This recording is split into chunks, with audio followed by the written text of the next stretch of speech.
So today, we're going to dive into the world of stock investing, but with a bit of a twist. We're actually going to learn from a group of students who got to play the market without risking a single real dollar. This is their story, their mistakes, and yeah, their playbook. Let me ask you something. Have you ever looked at the stock market and thought, you know what, I want to give that a shot? I mean, you see the headlines, you hear the stories about people making these huge returns. But then that little voice in the back of your head kicks in, right? What if I lose it all? That fear of watching your hard-earned money just disappear, it's totally real. And honestly, it's what stops most of us from ever even starting. Well, what if you could learn the ropes without any of that risk? A group of 5 university finance students got to do exactly that. Picture this. They were handed $100,000 in virtual Malaysian ringgit and told, go trade on the real stock exchange. It was all part of a university competition. And the best part? They kept this super detailed report of every single decision, every strategy, every lesson they learned. So today, we're going to take that report and turn it into a practical playbook for anyone who's just starting out. All right, let's get into it. Okay, first things first, let's set the scene. This was not just some casual simulation. It was the Bursa Marketplace investment game, a really structured challenge designed to be as close to real-world trading as you can get. So here were the ground rules. You've got this team of 5 students, and they start with RM 100,000 in virtual cash. They're trading on the actual Malaysian stock market. But there was a catch, a really important one. They could only invest in Sharia-compliant stocks. These are basically companies that stick to Islamic ethical and financial principles. And their goal? Pretty straightforward. Get some real-world experience and, try to make some money. All right, so the rules are set. Now the team needs a strategy. They knew they couldn't just wing it or gamble. They wanted a really disciplined approach.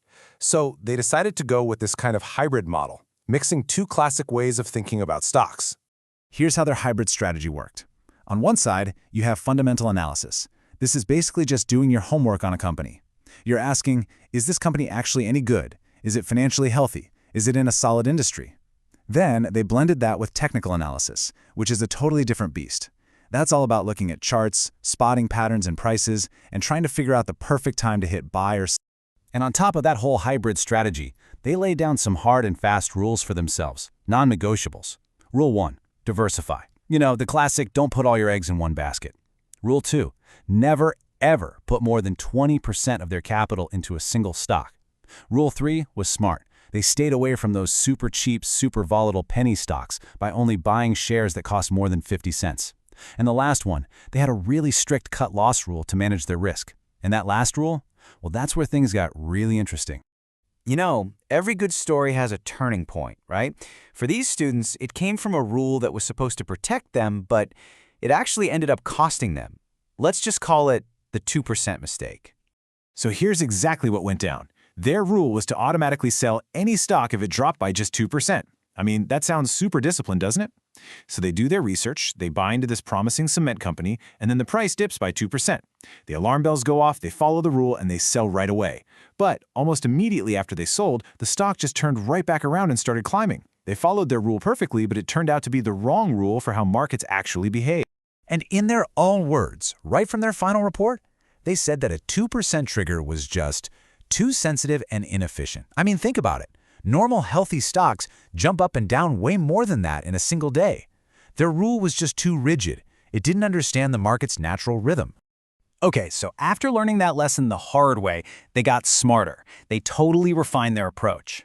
Instead of just relying on one simple, rigid rule, they started using a whole toolkit of technical indicators to really read the market's signals and make much smarter decisions. They really zeroed in on 3 key tools. First up was the moving average, which just helps you see the overall trend direction. And the rule of thumb there is simple. Trade with the trend, not against it.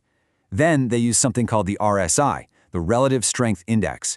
It's basically a meter from 0 to 100 that tells you if a stock is being overbought or oversold. The general idea? If it's below 30, it might be a good time to buy. If it's above 70, maybe it's time to sell. And finally, they just watch the volume. Because if a stock price moves and there's a ton of trading volume behind it, that's a really strong sign that the trend is But look, their strategy wasn't just about charts and numbers. The human element, How they worked together as a team was just as crucial to their whole process, and really, it's what led them to their final result. They actually came up with a pretty brilliant system to keep everyone disciplined. Every day, one person was assigned to be the market monitor.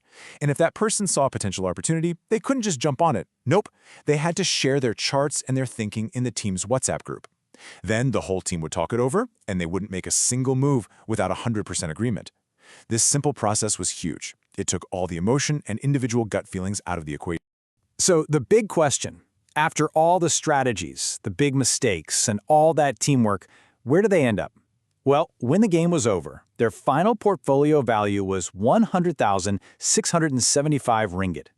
So that means they made a net profit of 1,045 ringgit. Now, I know that might not sound like a jaw-dropping number, but just think about it for a second. These were total beginners trying to figure out a real market. They even made a big mistake along the way, and they still came out on top.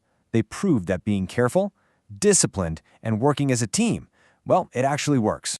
Okay, so what's the bottom line here for you? We can actually take their entire experience and boil it down into a simple but really powerful playbook for anyone who's thinking about getting started.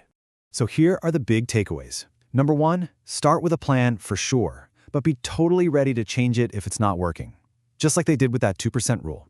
Number 2, diversify. It's your best friend when it comes to managing risk. 3, use some simple tools to make decisions based on data, not just a hunch. 4, risk management isn't about never making mistakes, it's about learning from the ones you do make. And finally, and this is so important, for a beginner, a small, steady profit is a huge win. It's proof that your system is working. So, the student's game is over, but the lessons here are pretty timeless, right? They got to test out strategies, make mistakes, and build a winning playbook, all without risking a single dime of real money. Which kind of leaves us with one last question to chew on. Their game is over. Is yours about to begin?